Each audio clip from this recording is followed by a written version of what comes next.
بسم اللہ الرحمن الرحیم۔ ترمذی شریف کا درس لے کر آپ کے سامنے حاضر خدمت ہوں۔ حدیث نمبر 394 اور حدیث نمبر 395 آپ کے سامنے عصر سے پہلے 4 رکعت ادا کرنا۔ آئیے حدیث نمبر 394 سماعت فرمائیں۔ نبی پاک صلی اللہ علیہ وسلم کے پیارے صحابی حضرت ابی اسحاق عن عاصم بن زمرہ عن علی قال النبی صلی اللہ علیہ وسلم یصلی قبل العصر 4 رکعات یفصل بینہن بالتسلیم علی الملائکۃ المقربین ومن تبعہم من المسلمین والمؤمنین۔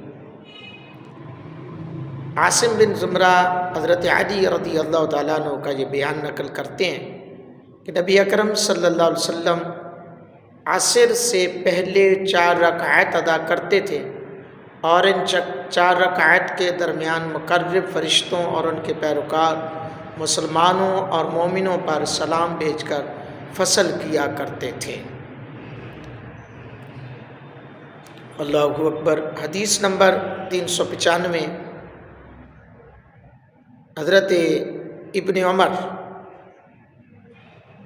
عن ابن عمر عن النبی صلی اللہ علیہ وسلم وقال رحم اللہ امرا صلی قبل العصر 4۔ حضرت ابن عمر رضی اللہ تعالیٰ عنہ نقل کرتے ہیں نبی اکرم صلی اللہ علیہ وآلہ وصحبہ وسلم عصر کی نماز سے پہلے 4 رکعت ادا کیا کرتے تھے۔ امام ترمذی نے اس حدیث کو ضعیف حدیث قرار دیا ہے۔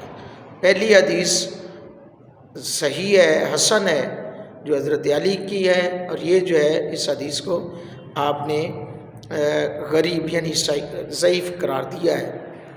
نماز ظہر کی طرح نماز عصر سے قبل 4 سنت کی بھی فضیلت ہے۔ حضور علیہ الصلوۃ والسلام یہ نوافل ادا فرماتے تھے اور تشہد کے بعد نوافل اور فرائض میں فصل فرماتے تھے، یعنی لفظ تسلیم سے مراد السلام علیکم کہنا نہیں بلکہ تشہد پڑھنا ہے، بلکہ اس میں یہ الفاظ ہیں السلام علینا وعلی عباد اللہ الصالحین۔ یہاں عباد سے مسلمان، مومن اور فرشتے سب کے سب مراد ہیں۔ دوسری روایت میں فرمایا گیا جو شخص یہ نوافل کی طرح ادا کرتا ہے اللہ اس پر رحم فرماتا ہے۔ حضرات گرامی قدر، نبی پاک صلی اللہ علیہ وسلم کے غلاموں، پتہ چلا کہ یہ جو عصر کی 4 سنتیں ہیں ان کو پڑھ لینے سے بڑا ثواب ملتا ہے، اگر خدا نخواستہ رہ جاتی ہیں تو بندہ گناہ گار نہیں ہوتا۔ اللہ پاک ہم سب کو نبی رحمت صلی اللہ علیہ وسلم کی بتائی ہوئی باتوں پر عمل کی توفیق عطا فرمائے، آمین۔